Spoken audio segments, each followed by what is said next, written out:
Praise the Lord. अज़ीज़ों, मैं सोचता हूँ कि जो हम चाहते हैं उसे प्राप्त ना करने का भय ही उस मुश्किल की जड़ है। ज़्यादातर हम में से इस बात के लिए कायल है कि अगर हम अपनी देखभाल करें तो उसे जो हम चाहते हैं प्राप्त करने का निश्चित ढंग है। ये डर हमें पूरी तरीके से परमेश्वर पर भरोसा करने से रोकता है। परमेश्वर के पास हमारे लिए उसके विचार और योजनाओं में हमारी उचित रुचि होती है, और एक बार जब हम उसमें विश्वास करते हैं, हम उस पर भरोसा कर सकते हैं और दूसरे अन्य लोगों पर भरोसा करना सीख सकते हैं। परमेश्वर पर भरोसा करना ये गारंटी नहीं देता कि हमें हमेशा वही मिलेगा जो हम चाहते हैं। फिर भी अगर हमें नहीं मिलता तो यह केवल इसलिए क्योंकि परमेश्वर के मन में हमारे लिए कुछ उत्तम है, कुछ अच्छा है। बहुत बार मेरे जीवन में मैंने परमेश्वर से वह वस्तुएं चाही या मांगी जो मुझे नहीं मिली। बाद में मैंने पहचाना कि अगर परमेश्वर ने मुझे वो दिया होता जो मैंने चाहा तो मेरे लिए अच्छा नहीं होता। जब हम जो चाहते हैं उससे ज़्यादा जो परमेश्वर चाहता है उससे सीखते हैं, हम प्रत्येक स्थिति में मन की शांति को पा सकते हैं। यीशु मसीह ने हमें इस किस्म के रवैये की एक सर्वोत्तम उदाहरण दी थी जब उन्होंने अपनी कष्टदायक मृत्यु से पहले गतसमनी के बाग में प्रार्थना की। यदि हम देखें लूका रचित सुसमाचार 22 बाब और उसकी 42वीं आयत में परमेश्वर का वचन कहता है, हे पिता, यदि तू चाहे तो इस कटोरे को मेरे पास से हटा ले, तो भी मेरी नहीं परंतु तेरी ही इच्छा पूरी हो। हमारे मन की शांति इस बात पर निर्भर करती है कि क्या हम ये भरोसा करने के इच्छुक हैं कि परमेश्वर की इच्छा हमसे जो है, हमारी जो बातें हैं, हमारी जो योजनाएं उनसे उत्तम होगी।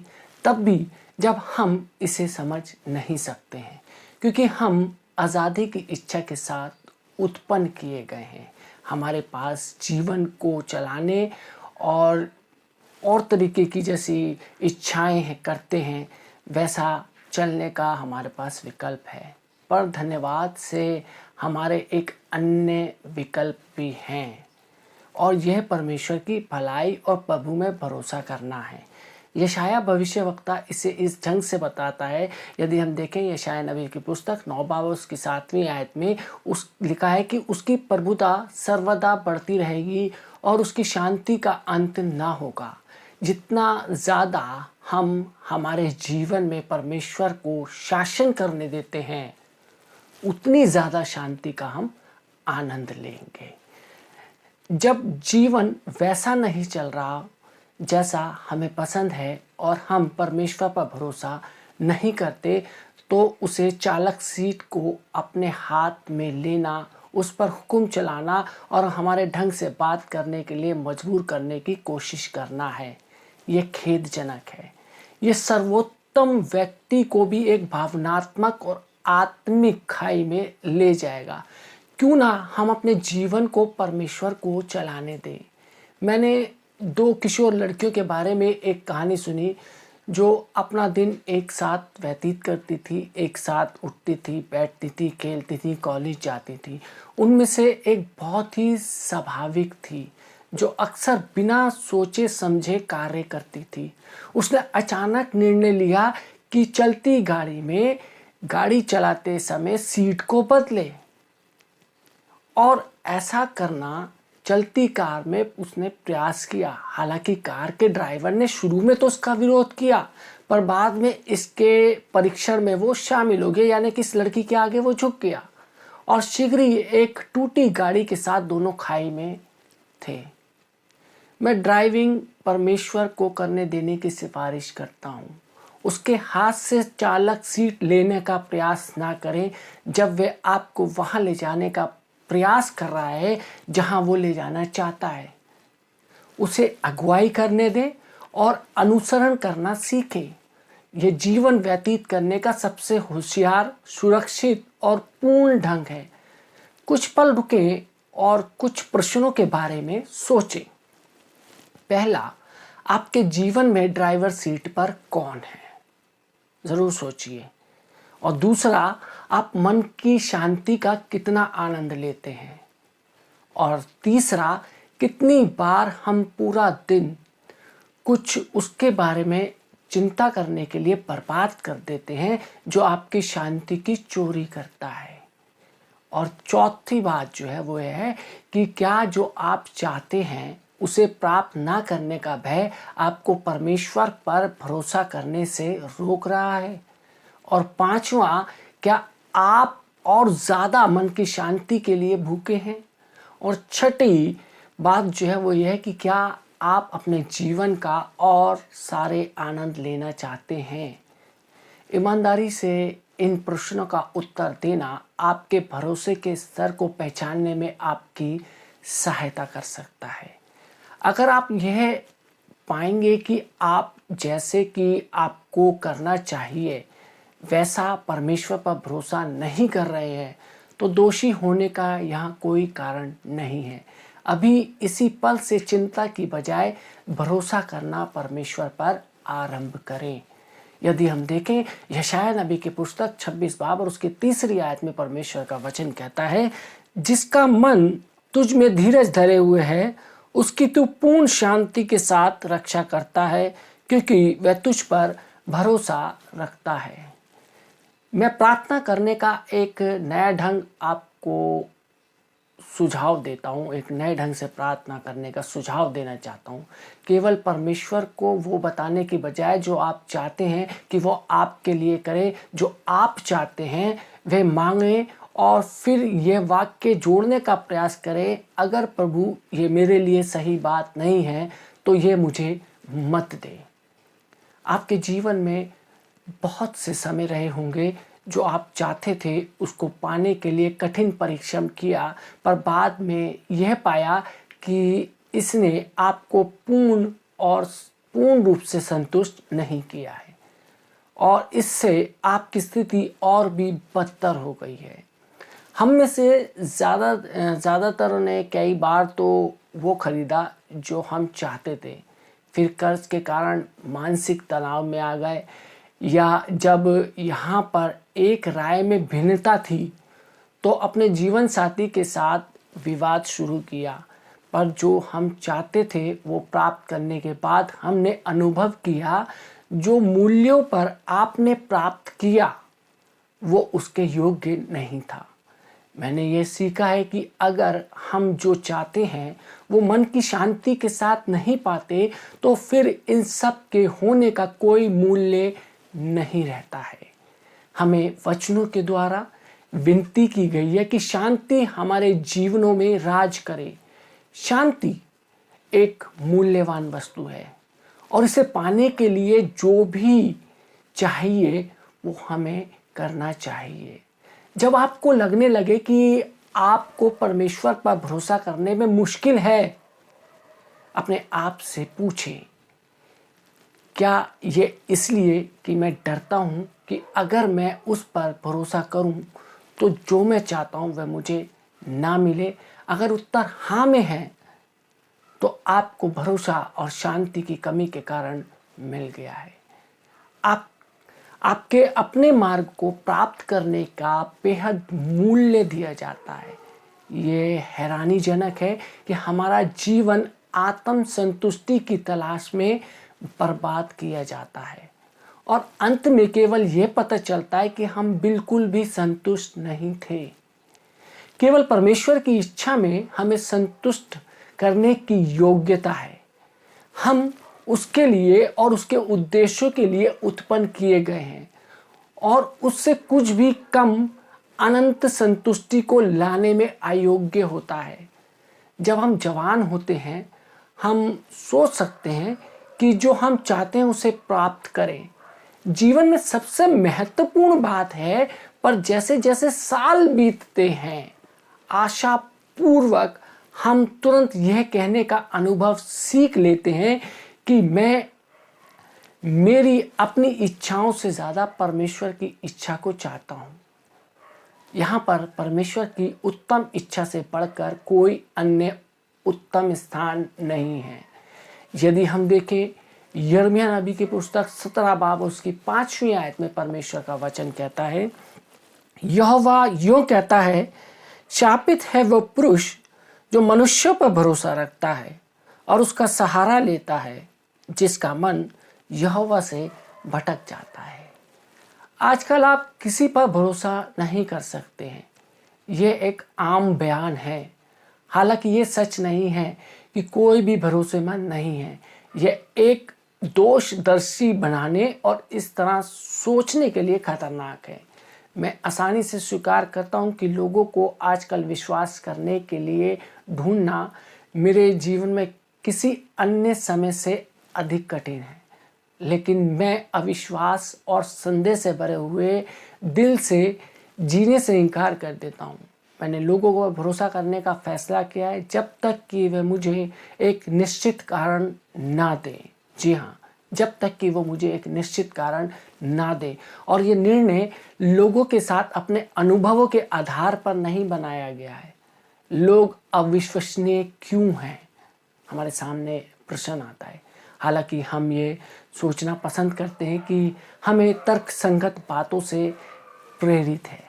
सच्चाई यह है कि हम अपनी स्वार्थी इच्छाओं से प्रेरित होते हैं, क्योंकि हम अच्छी तरीके से सोचना चाहते हैं। हमारे दिल की अखंडता को पूरी तरीके से उपेक्षा करता हुआ हमारा बाहरी व्यक्तित्व पर सावधानी पूर्वक ध्यान देना हमारे लिए आसान है। वास्तव में कुछ लोग न केवल दूसरों को धोखा देते हैं बल्कि खुद को धोखा देते हैं। ये जानना मुश्किल है कि किस पर विश्वास करना है। भ्रष्टाचार पिछले सभी समयों में अब सबसे उच्चतम स्तर पर है। कई कॉलेज के छात्र कहते हैं कि वे परीक्षाओं में धोखा देते हैं। बहुत सारे स्टूडेंट हैं जो अपने कॉलेज के अंदर फर्रे बना के लेके जाते हैं, पेपर देते हैं और कहते हैं कि हम धोखा देते हैं। कर्मचारी अपने मालिकों की चोरियां करते हैं और बहुत से ऐसे उदाहरण हैं जिसकी लिस्ट बहुत लंबी है। क्या हम एक कड़वा अविश्वासपूर्ण रवैया अपनाएंगे और कहेंगे कि हर किसी पर भरोसा नहीं कर सकते, या क्या हमें हर किसी पर भरोसा करने का फैसला करना चाहिए जब तक कि वे हमें पर्याप्त कारण ना दें? मैं लोगों पर भरोसा करने के लिए वोट देता हूं क्योंकि मैं एक संदिग्ध दृष्टिकोण के साथ रहने से इनकार करता हूं। किसी भी मुद्दे के खट्टे और नकारात्मक विषय की बजाय उसके उज्जवल और सकारात्मक पक्ष को देखना हमेशा सर्वोत्तम होता है। हाँ, एक हमें शांति देता है और दूसरा हमारी शांति चुरा लेता है। तो आप अपने जीवन को उतना अच्छा क्यों नहीं कर सकते जितना आप उज्जवल पक्ष को देखकर कर सकते हैं? आत्माओं को समझने के लिए पवित्र आत्मा का एक विवेक उपलब्ध है। पहला कुरिन्थियों 12:4 से 11 में हम पढ़ सकते हैं। ज़रूर पढ़िएगा। यदि आप लोग अपना पवित्र शास्त्र बाइबल लेके बैठे हैं तो पढ़ सकते हैं। पहला कुरिन्थियों 12:4 से 11 में हम पढ़ सकते हैं। ये परमेश्वर से मिला एक अलौकिक उपहार है जो हमें कभी कभी ये जानने में सक्षम बनाता है कि बुरा कौन है और कौन अच्छा है। मैं अक्सर समझने वाले उपहार के लिए प्रार्थना करता हूँ। मुझे पता है कि परमेश्वर चाहता है कि मैं उस कारण को जानूं कि किसी व्यक्ति के साथ कुछ सही नहीं है, जबकि यह मेरे लिए प्राकृतिक तरीके से जानना स्वाभाविक नहीं है। मैंने हाल ही में इस तरीके के व्यक्ति के बारे में महसूस किया जिससे मैंने अभी मुलाकात की थी। हर बार जब मैं उसे देखता तो सोचता कि मैं तुम पर भरोसा नहीं कर सकता। सबसे पहले मैंने खुद को संदेह और आलोचनात्मक होने के लिए दोषी ठहराया, लेकिन फिर दो अलग अलग लोगों ने मुझे अलग अलग अवसरों पर बताया कि असल में वह व्यक्ति वह नहीं था जो वह प्रकट करता था। उसने खुद को ईश्वरीय व्यवहार के रूप में प्रस्तुत किया, जो दृढ़ता से ईश्वरीय व्यवहार से जीने में विश्वास करता था, लेकिन वे वास्तव में अपने प्रतिदिन के जीवन में इस तरीके से नहीं था। जब मुझे लगता है कि कुछ सही नहीं है या किसी व्यक्ति के साथ असहज हूँ तो मैं पूरी तरह से उस भावना पर भरोसा नहीं करता, क्योंकि मुझे पता है कि मैं गलत हो सकता हूँ और मैं किसी भावना के आधार पर किसी का न्याय नहीं करना चाहता। अपने दिल को बंद नहीं करना चाहता हूँ, लेकिन यह मुझे और अधिक सतर्क नहीं बनाता और मैं और अधिक बारीकी से देखता हूँ। मैं प्रार्थना करता हूँ कि यदि कोई समस्या हो तो परमेश्वर इसे प्रकट करे, और वह हमेशा करते हैं। समझ के लिए प्रार्थना करें, ये आपको धोखा देने और शायद चोट पहुँचाने से रोक देगा। वास्तव में आध्यात्मिक व्यक्ति एक विवेकी व्यक्ति है। यदि हम देखें पहला कुरिन्थियों 2 बाब और उसकी 15वीं आयत में परमेश्वर का वचन कहता है, आत्मिक जन सब कुछ जांचता है, परंतु वह आप किसी से जांचा नहीं जाता। आत्मिक जन सभी चीज़ों को जांचता है, वह जांच करता है, पूछताछ करता है, प्रश्न पूछता है और सभी चीज़ों को समझता है। यद्यपि हम लोगों का भरोसा नहीं कर सकते, हम हमेशा परमेश्वर पर भरोसा कर सकते हैं। हमारे स्वर्गीय पिता ने प्रमाणित कर दिया है कि हम उस पर भरोसा कर सकते हैं जो हम उसको सौंप देते हैं। मुझे एहसास है कि ऐसे पर्सन हैं जिन्हें हम संबोधित करने की आवश्यकता है।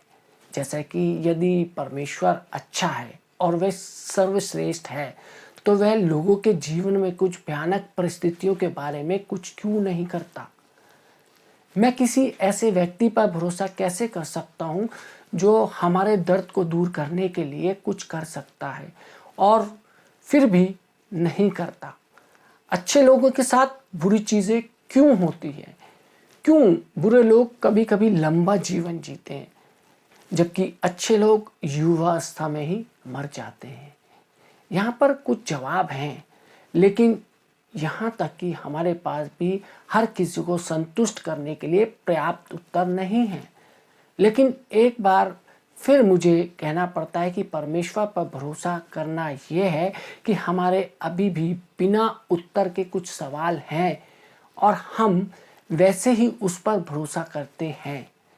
सीमाओं के बिना परमेश्वर पर भरोसा करने का यह मतलब है कि जब हमारे पास किसी प्रश्न का उत्तर नहीं होता तो हम उस पर भरोसा करना नहीं छोड़ते।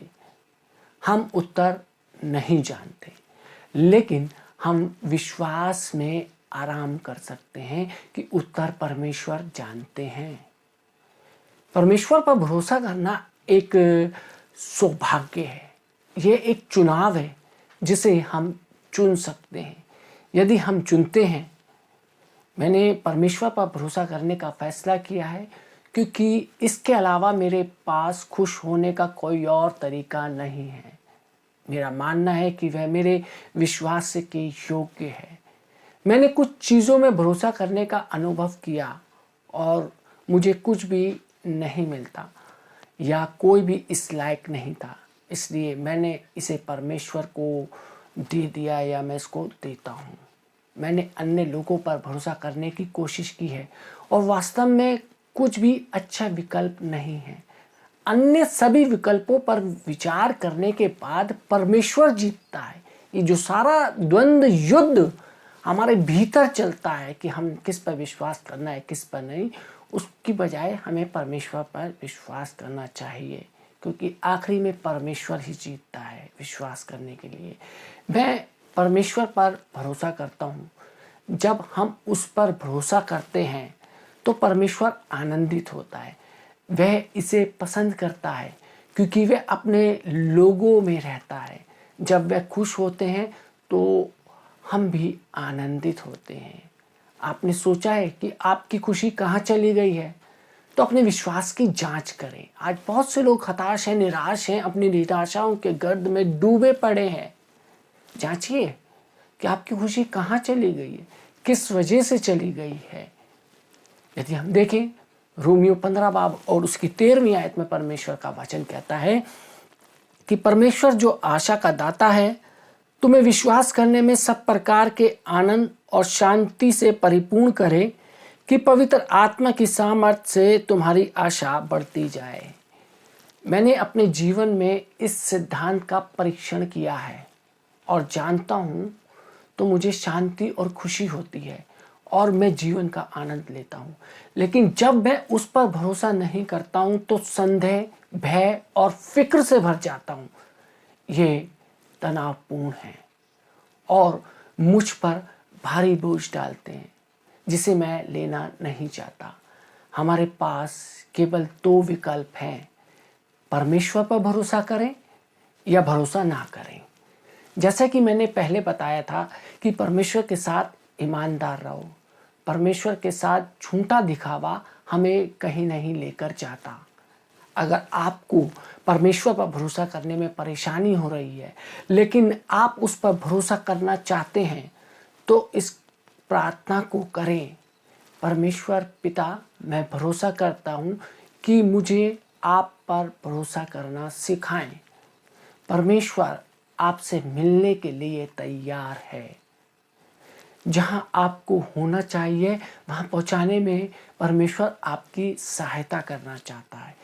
यह सुसमाचार की एक अच्छी खबर है।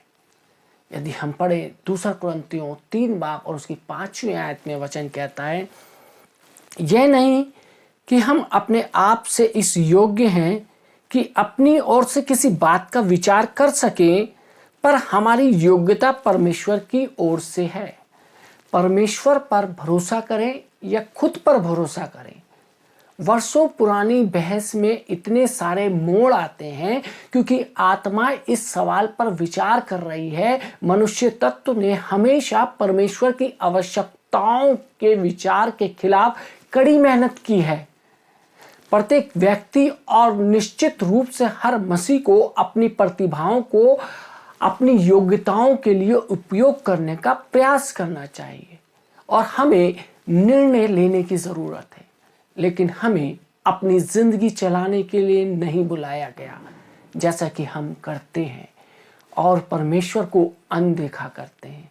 जब तक कि संकट काल स्थिति ना हो कि हम हल नहीं निकाल सकते, आत्मनिर्भरता के सुविधाजनक स्थान से अपने जीवन को जीने का प्रयास केवल मानसिक, भावनात्मक और शारीरिक थकावट, भ्रम, निराशा, क्रोध की संभावना और कुछ उलझन में समाप्त होगा या समाप्त कर सकते हैं। यदि हम देखें यहोशू 24 बाब और उसकी 15वीं आयत में, हम जो चुनाव जिसे बोलते हैं कि करते हैं या करने देते हैं, और ये अभी भी हर विश्वासी के लिए सबसे महत्वपूर्ण है। यदि प्रभु की सेवा करनी आपकी दृष्टि में गवारा नहीं है, तो इस दिन आप उसे चुने कि आप किसकी सेवा करेंगे। मैं और मेरा घराना तो प्रभु की सेवा ही करेगा। मेरे अजीजों, आज समय है कि हमें अपने विश्वास की, अपने भरोसे की बढ़ोतरी करनी है। परमेश्वर के अंदर परमेश्वर पर विश्वास रखना है। इंसान भरोसा तोड़ देता है, लेकिन परमेश्वर विश्वास, हमारा भरोसा नहीं तोड़ता। परमेश्वर आप सबको आशीष दे। आमीन। आइए हम दुआ मांगे। धन्यवाद देते हैं महान सामर्थी पिता परमेश्वर आज के सुंदर वचन के लिए कि आज हमने सीखा कि किस प्रकार से हमें भरोसा करना चाहिए। प्रभु जी, हमारे को इतनी समझ दे, हमारे को इतनी बुद्धि दे कि परमेश्वर कि हम परमेश्वर प्रभु यीशु मसीह उन बातों को जान सकें जो हमारे इर्द गिर्द होती है। क्योंकि हम जानते हैं हमारे इर्द गिर्द बहुत से ऐसे लोग और शैतान के प्रलोभन आते हैं जो हमारे को लालच देते हैं ताकि हम उन पर भरोसा कर सकें। लेकिन प्रभु जी, हम आपसे प्रार्थना करते हैं कि हमारे को उन प्रलोभनों से बचा प्रभु जी। और परमेश्वर तो हमारी अगुवाई कर, हमें बता कि हमें किन लोगों पर विश्वास करना है, किन लोगों पर भरोसा करना है, और हमारी अगुवाई करता हुआ हमारे को आगे लेके चल प्रभु जी। हम जानते हैं कि तू परमेश्वर हमारे विश्वास योग्य परमेश्वर है, तो हमारा विश्वास करने लायक परमेश्वर है। क्योंकि प्रभु जी, ये संसार विश्वास में हमारे को धोखा दे सकता है, लेकिन प्रभु जी आप हमारे को धोखा नहीं दे सकते। प्रभु जी, आज जितने लोग परमेश्वर ये वचन सुन रहे हैं परमेश्वर, इनके जीवनों पे खुदा तेरी करुणा, तेरी आशीष यीशु मसीह के नाम से मांगते हैं। आमीन।